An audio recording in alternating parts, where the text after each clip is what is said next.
Sometimes the people closest to us are the ones sharpening the knife for our backs. I never thought I'd be telling this story, but here we are. My name is Michael, and I learned the hard way that family can be your greatest enemy when they decide you don't belong. It all started about 2 years ago when my wife Rebecca and I were going through a rough patch. Nothing unusual for a marriage of 8 years. We were dealing with financial stress from my job transition, her mother's health issues, and the general exhaustion that comes with raising twin 6-year-olds. We were struggling, but I thought we were working through it together. Rebecca's sister Vanessa had always been involved in our business. She lived about 20 minutes away and had this way of inserting herself into family situations. Rebecca always said it was because Vanessa cared, that she was just looking out for us. I tried to see it that way, but something about Vanessa always felt calculated to me. The first sign something was wrong came during a family barbecue at our house. I was venting to Rebecca about my boss, nothing major, just typical work frustration. Later that week, Rebecca brought up specific details from that conversation in a way that felt rehearsed, like she was reading from notes. When I asked her about it, she brushed it off, saying she was just trying to be supportive. But then it kept happening. Private conversations between Rebecca and me would somehow find their way back to other family members, twisted and taken out of context. Her parents started giving me these looks during family gatherings like they knew something I didn't. Rebecca's brother James started making snide comments about my attitude problem and how I was bringing the family down. The breaking point came during Rebecca's birthday dinner. We'd had a small argument earlier that day about money. I'd suggested we cut back on some expenses until my new job stabilized, and she felt like I was being controlling. It was the kind of disagreement every couple has, nothing earth-shattering. But at dinner, Vanessa stood up and made this speech about supporting Rebecca through difficult times and how some people try to isolate their partners from family. The whole table went quiet and everyone was staring at me like I was some kind of monster. I had no idea where this was coming from. That night, I confronted Rebecca about what Vanessa had said. She broke down and admitted that she'd been talking to Vanessa about our problems, but insisted it was just sisterly support.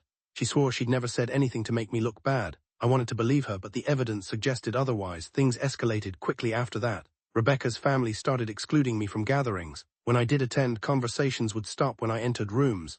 Rebecca became distant, defensive, and started questioning every decision I made. She'd bring up past arguments with details I'd never shared with anyone, presented in ways that made me sound unreasonable and aggressive. I felt like I was going crazy.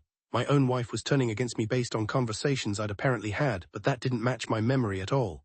I started doubting myself, wondering if I really was as bad as everyone seemed to think. The marriage counselor we started seeing made things worse. Rebecca would reference specific quotes and incidents that painted me as controlling and manipulative. When I tried to defend myself or provide context, I was told I was gaslighting her. The counselor seemed to take her side from day one. Then came the divorce papers. Rebecca filed citing emotional abuse and controlling behavior. The documentation she provided was detailed and damning. Apparently, I'd been systematically isolating her from her family, controlling our finances, and creating a hostile home environment. None of it was true, but it was all presented with such specific detail that it looked convincing. I was devastated. I'd lost my family based on lies, but I couldn't prove they were lies. Rebecca got primary custody of our kids, claiming I was an unfit father. I was allowed supervised visitation twice a week, watching my own children look at me like I was a stranger. For 6 months, I lived in this nightmare. My lawyer said the evidence against me was substantial and recommended I accept a settlement that would leave me with almost nothing. My own parents started questioning whether the accusations might be true. I was completely alone, but then I got lucky, if you can call it that. I was picking up the kids for one of my supervised visits when I noticed Vanessa's car in our old driveway. This was odd because Rebecca had told me she was taking the kids to their grandmother's house. I waited across the street, just curious about the discrepancy. 20 minutes later, Vanessa came out of the house carrying a small device, looked like some kind of recording equipment. She was on the phone, and even from a distance I could hear her laughing. She said something like, "He has no idea how much we got," before getting in her car. That's when it clicked. I'd been wondering how Rebecca had such detailed records of conversations I barely remembered, how she knew exact phrases and could quote specific arguments with perfect accuracy. The recording equipment explained everything. I started paying attention in ways I hadn't before. During my next visit with the kids, I casually asked my daughter Lucy about Aunt Vanessa's visits. Kids are honest in ways adults have forgotten how to be. Lucy told me Vanessa came over a lot when Daddy wasn't there, and she always brought her special phone that she'd place in different rooms. I hired a different lawyer and a private investigator. If they were recording me illegally, there had to be proof. It took 2 weeks, but we found it. Vanessa had been using a combination of hidden recording devices and phone apps to capture not just my conversations with Rebecca, but also private family discussions, phone calls, and even recorded herself coaching Rebecca on what to say to make me sound worse. But here's the part that changed everything. She hadn't just been recording me. The investigator found hours of recordings where Vanessa was talking to her boyfriend about how she was finally getting Rebecca away from that loser, and how she planned to make sure Michael never recovers financially. She'd recorded herself bragging about manipulating evidence and coaching Rebecca to exaggerate normal marital disagreements. More damning were the recordings of Vanessa talking to Rebecca's parents, actively poisoning them against me with exaggerated and fabricated stories. She'd taken normal couple arguments and twisted them into evidence of abuse. She'd coached Rebecca to reframe my job concerns as controlling behavior and my family loyalty as isolation tactics. The most shocking discovery was a recording where Vanessa admitted to Rebecca that she'd been doing this because she'd never liked me and thought Rebecca could do better.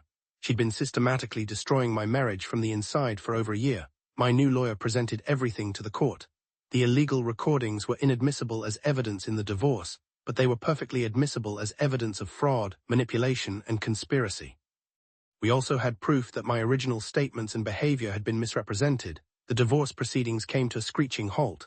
Rebecca was forced to acknowledge that the evidence against me had been manipulated. The custody arrangement was suspended pending a new evaluation.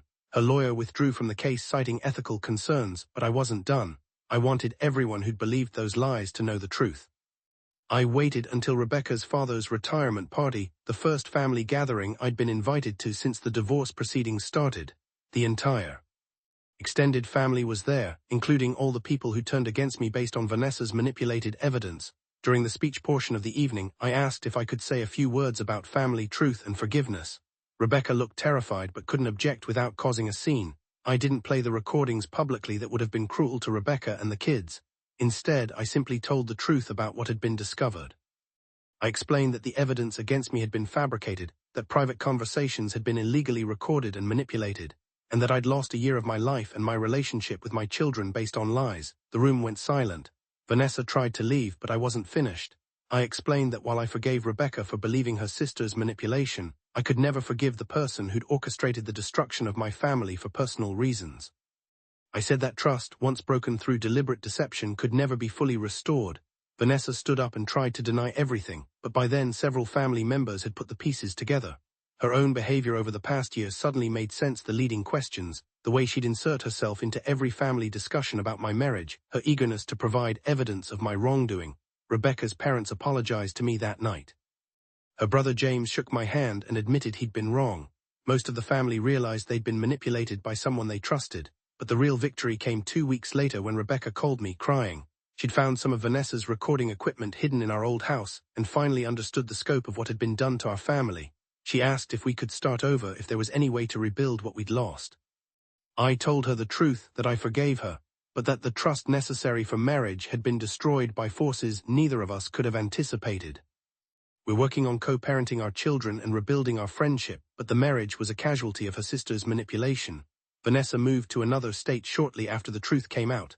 Last I heard, she was facing legal consequences for the illegal recordings and fraud.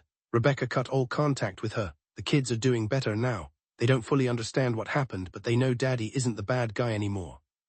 We're rebuilding our relationship one supervised visit at a time. Looking back, I realized that this experience taught me something important about family, trust, and the power of truth. Sometimes the people who claim to love us the most are the ones capable of causing the deepest damage. But lies have a way of eventually revealing themselves, and truth has a power that manipulation can't ultimately overcome. I'm not the same person I was 2 years ago. I'm more careful about trust, more aware of manipulation tactics, and less willing to give people the benefit of the doubt when their actions don't match their words. But I'm also more grateful for genuine relationships and more protective of the people who really matter. The recording equipment is gone. The lies have been exposed. My relationship with my children is healing. And I've learned that sometimes the best revenge is simply living your truth loud enough that the lies can't survive. That's my story. Sometimes family betrayal comes from the people you least suspect, but the truth has a way of rising to the surface when you're patient enough to let it.